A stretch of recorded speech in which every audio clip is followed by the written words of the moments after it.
PR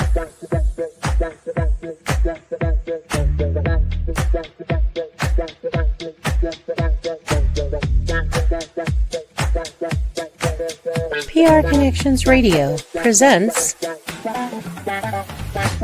this episode of the PR Connections podcast is brought to you by Classy Communications PR and Advertising. Classy Communications provides public relations and marketing solutions for businesses, professionals, and nonprofit organizations. They can deliver the true meaning of your business with press releases, social media marketing, web development, email marketing, book publishing, and much more. Wherever your potential clients are, they can help you connect with them. Visit classycommunications.net to learn more about their suite of services that can help your business stand out from the rest. Classy Communications is your solution for business success. So welcome to Breaking the Silence, Finding the Courage to be Heard, the podcast where we turn quiet fears into confident voices. And I'm your host, Gail Larson. Now, in our last episode, we talked about why we stay silent. Maybe it's fear or just to protect ourselves or to mask the stories that we carry. So today, we're tackling one of the biggest myths that keep people quiet, the idea that confident speakers are just born that way, I guess. So this episode is called The Myth of the Confident Speaker. Now, have you ever thought, I won't speak until I feel confident? If so, this conversation is definitely for you. So I have with me Calvin Dorsey, who will help us to explore more about our beliefs and about our speaking confidence. Now, Calvin is the president of Dorsey Management Services, and he's trained more than 100,000 people from various countries and cultures from around the world. And Calvin and I also have something in common, as we have both spent time as managers in sales. So Calvin, welcome. Can you tell us a little more about yourself and maybe something that folks don't know about you? First of all, thank you for this opportunity, Gail. It's my pleasure to be here with you and to be able to communicate to everybody who's listening to and watching the podcast. As far as I'm concerned, something that I often forget, yet it's important to note, is that I skipped the fourth grade, Gail. I went from the third grade to the fifth grade, and that's how I learned that there's a difference perhaps between courage and confidence. They're not synonyms. Because that was a very unique experience for me as a little boy, setting a goal that I didn't intend to pursue. Yet when the opportunity presented itself, I said, okay, bring it on. I studied the materials for the fifth grade, or rather for the fourth grade, during the summer. And by the time I got to the fifth grade, the following year, I was able to skip the fourth grade, begin in the fifth grade, and keep moving. And that was a really good experience for me, Gail. Wow, that's really interesting because I had no idea about you skipping those grades. And I had a very similar experience. I skipped between the fourth grade and the sixth grade. Wow. Because they were doing some reorganization of the district and they needed to move people upwards or backwards or that kind of thing. Sure. And that was a little traumatic because here I am. I'm the youngest now, the youngest in the class, right? So speaking up with all these new people and much older than me, it just, wow. Yeah, that's interesting. Very interesting. This was in my case. It wasn't academics. It was just the maturity level that I had to adjust to. Absolutely. Absolutely. So knowing that you've been speaking in groups for a long time, do you often hear people say, well, I'm just not confident? Yes, I do. I hear that all the time, and I take it to heart because who am I or who are we to judge somebody else's feelings? If they feel that they're not confident, accept it for what it is and try to provide insight, because there's a difference between courage and confidence. For example, I might have confidence in my ability to speak, yet lack the courage to speak on certain topics. That's a difference. When I went from the third grade to the fifth grade, and you went from fourth to sixth, we had the confidence that we could do it, and we needed the courage to be able to deal with the peripheral aspects of it, as far as maturity and being the youngest and making new friends. For that reason, I look at them as different, sort of like the chicken and the egg. What came first, the chicken or the egg? What comes first, confidence or courage, or is it courage that sparks confidence? Oh, They absolutely. work in concert. Yep, absolutely. And, there's that element of fear in terms of trying to build our confidence that we need to overcome. And one thing that I noticed too in trying to overcome that fear is that when we observe others who are dealing with the same thing, Mhm. that also builds our confidence and or courage. Because it like I mentioned with me, and I'm sure it was maybe with you, other people in your grade level, and just along the way, you can see they're dealing with the same thing and they deal with it in different ways. Some people shrink back, others, they just push forward. So observing others who are, dealing with the same thing can possibly help. I found that fear is normal for me. The idea is to not let fear dominate you or hold you back. Instead, try to reframe that fear as far as it being a challenging circumstance that you can overcome. And what happens is when you overcome one obstacle, it seems as though you train your brain to not be as afraid to fail. As my father always told me, he said, son, nothing makes a failure but a try. In other words, to fail, you have to try. And keep trying, preparing, you can succeed. Oh, absolutely. Absolutely. And your father is absolutely right. Failure, people are so afraid of failure, but they don't necessarily think about failure leads to the possibilities of other opportunities. Failure leads to the opportunity for new learning as well. So, yeah, absolutely. Well, Go ahead. I was going to say, you mentioned something earlier about confidence, and something that I'm a very strong believer in and advocate of is the fact that confidence, or let's call it self-efficacy, has a variety of sources. There are at least four, and current research says that there probably are more sources of confidence or self-efficacy. One thing that you mentioned was vicarious experience. In other words, if I see Gail speaking, I say, well, I got lips and I got a throat. I can speak, she can do it, I can do it as well. That's a vicarious experience. Or you and I both skipped a grade, which gave us a lot of confidence. And that's a performance accomplishment, which can transfer in other areas of life. And then, of course, we both, I'm sure, and many people listening and watching have had people to give us encouragement. You get confidence from encouragement or emotional arousal. Those are just four sources of self-efficacy or confidence. And current research says that there could even be more. Oh, absolutely. Absolutely. And that really brings me to the question regarding borrowed confidence. Mhm. When people have mentors and they have people that are advising them in different ways, maybe it's through getting a new job. You typically have a mentor in that position, or even with Toastmasters, when a person starts Toastmasters, they have a mentor. So what do you think about borrowed confidence? I don't like it. It's not a good idea to fake the game. Instead of borrowing confidence, learn from others and prepare to be the best version of yourself. I would imagine that borrowed confidence is a short-term occurrence. And when the going gets tough, if you borrow that confidence, how can you dig deep if that confidence doesn't come from inside you instead of somebody else? you won't have it.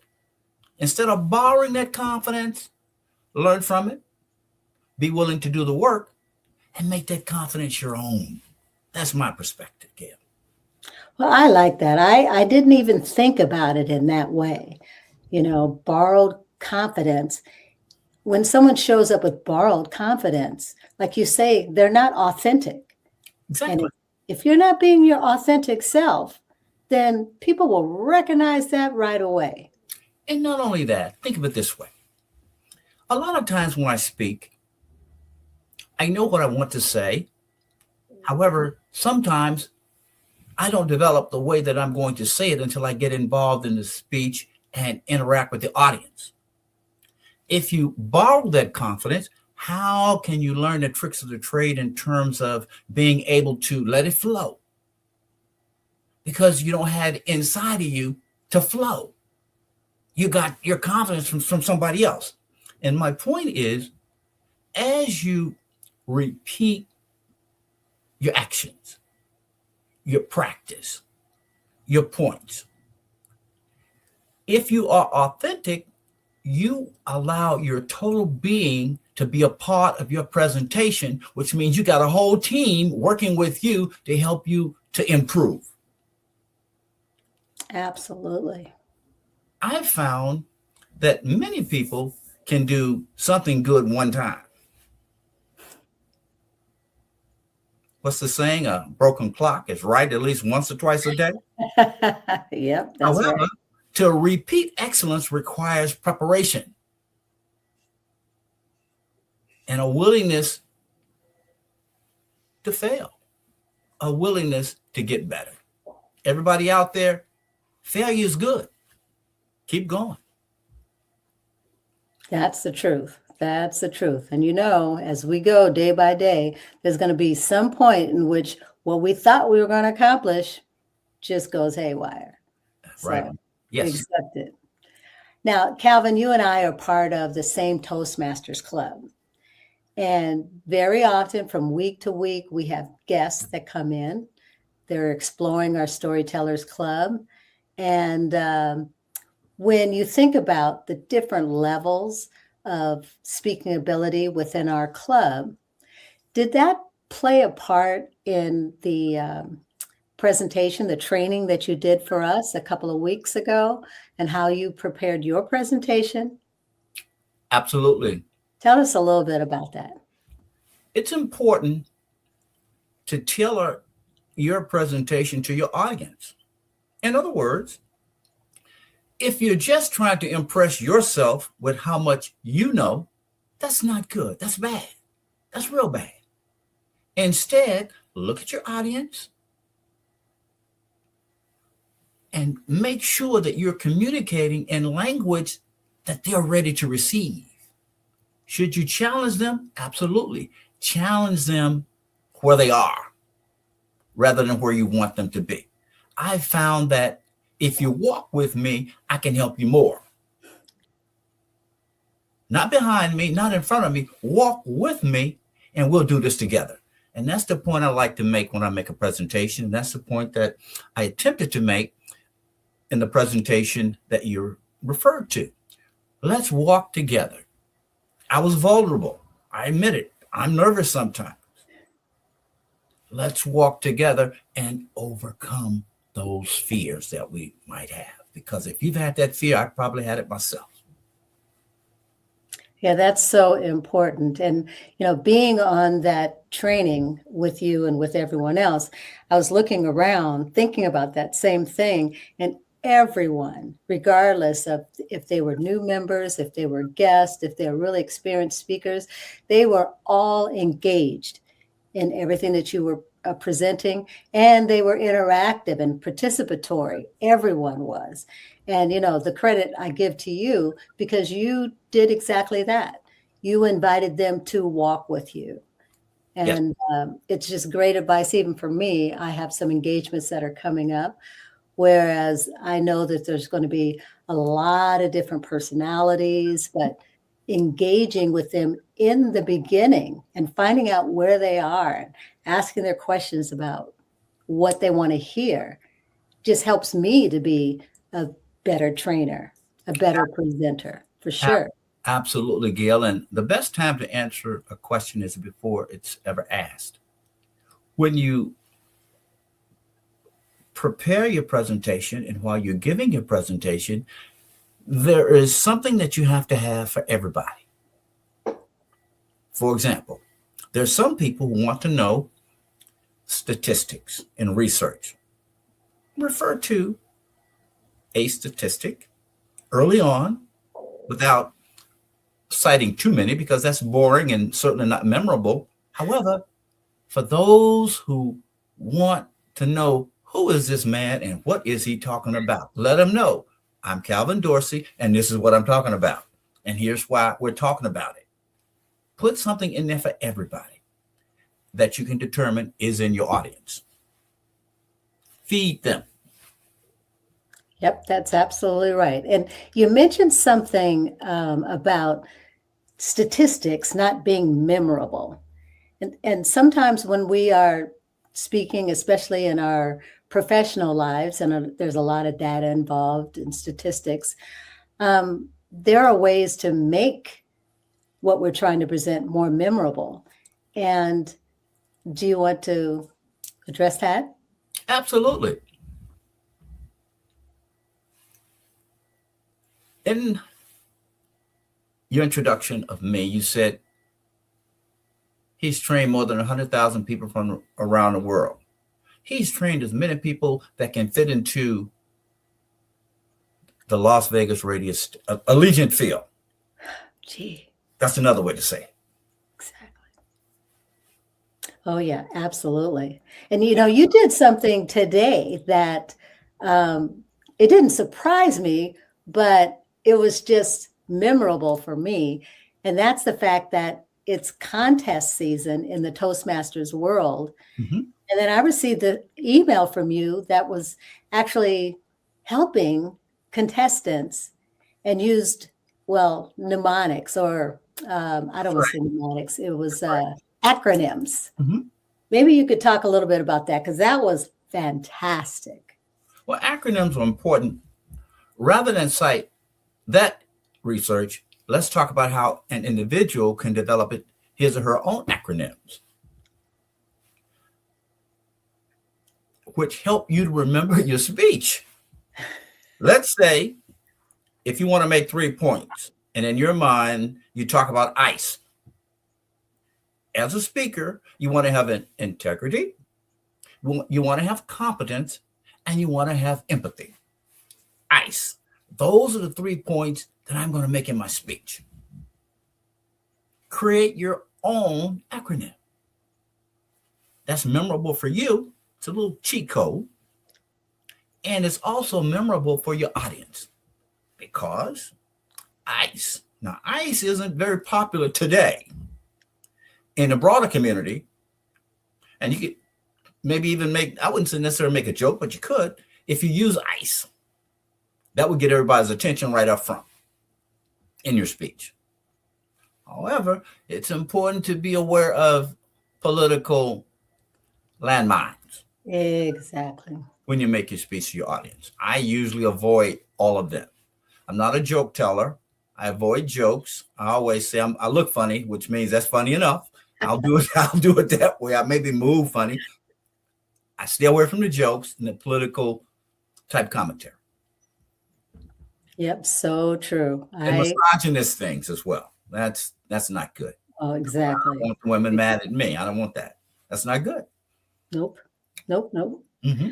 Yep, I try to do the same thing. I post a lot on social media about different topics, different things, about quotes from my book and that sort, but I ensure that it's not going to invite confrontation, So I've seen many of your posts and you do just an outstanding job. I mean, you're everywhere, Gail. I wouldn't say that, but thank you. Oh, just about. I looked the other day and you were doing something with USC, which I believe that's where you went to school, and you were doing something there. Oh, well, that was basically just commenting virtually, but yeah, that's I'm a Trojan alumni. So anytime I could pop in, I'm going to do that. I got you. Fight on. Okay. So yeah, so I just try to, well, my thing, and this is not about me, it's about you, but I just feel like the more we're visible, the more we're leaving a legacy Okay. behind. Correct. And I remember my mother used to do a lot of public speaking. She was really involved in her sorority. But this was back at a time where everybody didn't have their phones out all the time and people weren't recording all the time. Right. And so I was thinking, I missed out on being able to capture these memories and for those to be passed down. So I kind of made it my life's mission that I would bring my mother, Winnie Pearl, who is the title of my latest book, would have an opportunity to have this legacy carried on to not only my children, but my grandchildren. So I'm not just out there just like posting every time, I sneeze, but I'm hoping. I'm sure she's proud of you, very proud of you. Well, thank you. So when going back to confidence, now, I had mentioned that both of us have spent some time being sales managers. And we know that in the professional world, and I know that we have a lot of listeners out there who are working and, managing teams as well. There have been times, I know for myself and probably for you, where you had to show up with your team and maybe present some things that are uncomfortable, maybe changes in the company or, changes in different things that are going along. So I guess my question for you is when you are dealing with uncomfortable situations, does your confidence ever wane, that in terms of how you show up? No. You have to wear your confidence. It has to be a part of you. And as a manager or a staff person, line employee, change is a part of the mix. It's a part of the job. For example, at one point in my life, as a sales manager of a radio station, the program department decided to change formats without telling anybody in the community. I didn't even know it until I was on the way to work and I turned the radio on and I heard the same song being played over and over and over again. After I got to the office, I started getting these phone calls. Calvin, what in the blank, blank, blank is going on up there? We're hearing the same song over and over and over. I have spent thousands of dollars to reach an audience, and I can guarantee you, Calvin, I'm not reaching them right now. And everybody was upset. I had to own it. I explained to them that we were changing formats, and this will be going on all day. And I'll make it up to you. Let me get through this day, and I'll call you tomorrow. And you have to make it up to people. You have to label it. Labeling diffuses some of the anger, and you acknowledge it because it's real, and let people know the impact that it has on you and them. They're not happy about it, and you're not happy about it, yet you realize it's your job to fix it and assure them that we're going to get through this. And that's a real situation, Gil. It happened to me for real. Yeah, and what you just described really has a lot to do with maintaining or either developing and then maintaining trust Yes. in your team, because they have confidence by what you've done and what you've said. You've given them the confidence to trust you, to believe that things are going to be okay, that change is real, but you can deal with it. Absolutely. And it worked. Yep. The explanation worked, and we worked through it until they did the same thing again.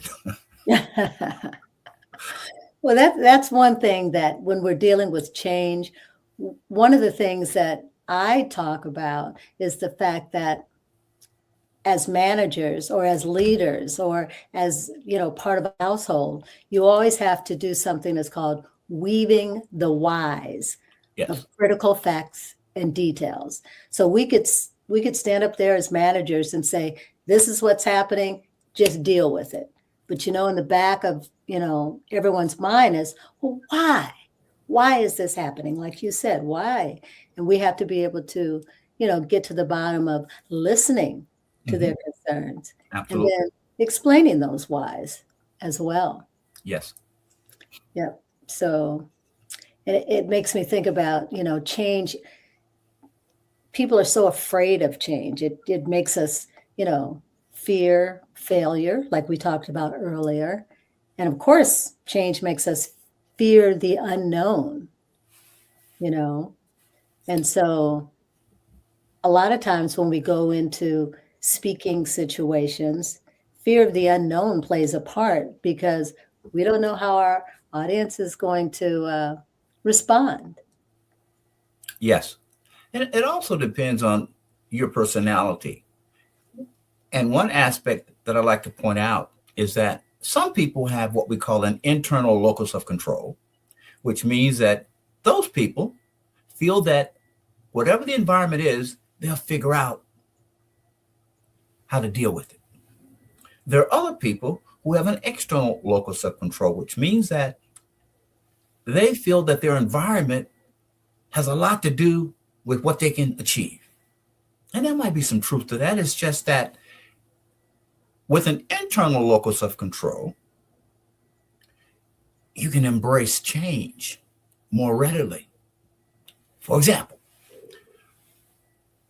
many, many years ago when I started in sales, my favorite aspect of sales was the aspect that most people didn't like, and that's prospecting. I love to prospect because it was exciting to me not knowing who I'd meet on a given day. I'd look forward to meeting all the different characters. And I've met many different types of characters, everybody. I felt that I could deal with whatever came my way.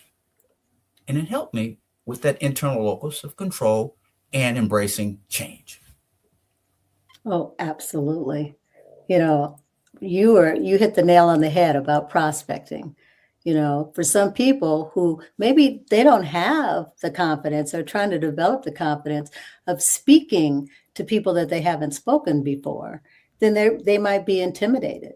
But, me, even as a salesperson, even moving into management, I looked at prospecting like, I don't know, speed dating. Not that I really. I got you. But, it's just like going from one to the next, or, interviewing like what we're doing right now. It's just one of those things where you can learn so much. I found that it's important to be results oriented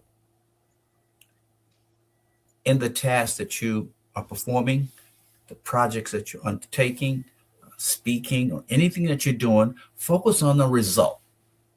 The process is not always going to be picture perfect or the same. However, if you're focused on the results, that mindset will help you get to the finish line. Here's how I learned that. I was in a company that was in the process of eliminating some positions, which means that the manager was selectively riding with salespeople and interviewing us. The word had gotten out that I liked research, and I spent a lot of time early in the morning before going on my sales route doing research, qualitative research. That's always been something I've loved because I enjoy making numbers tell a story. I've always been a storyteller, Gail. The word had gotten out that I was spending a lot of time on the computer doing my research, getting my presentations together.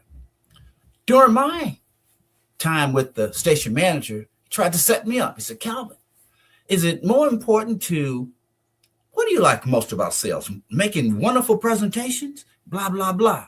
I said, no, sir. I like making the sale. I like making the money.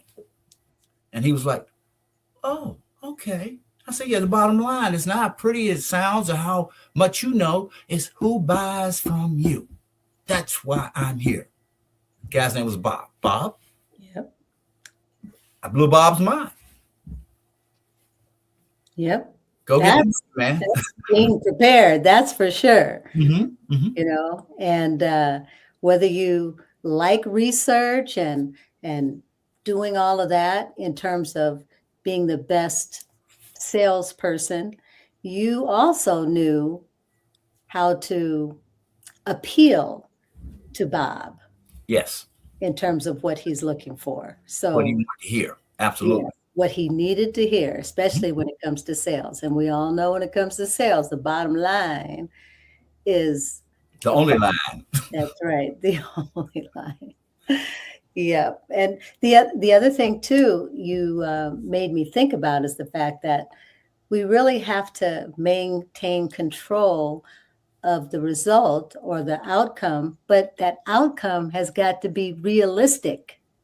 You know, if you are trying to maintain control and your outcome, oh, I'm going to knock this audience dead. They're just going to be singing my praises. That's not a realistic outcome. That's overconfidence, and it can cause errors. Stay Absolutely. grounded, stay humble, and realize you got Pete and repeat. Pete, that's at one time sale. Repeat, that's continual business. I like repeat business. You get that business by being humble, working hard, staying focused, and continually improving your skills and being aware of what the market needs and what the market's looking for.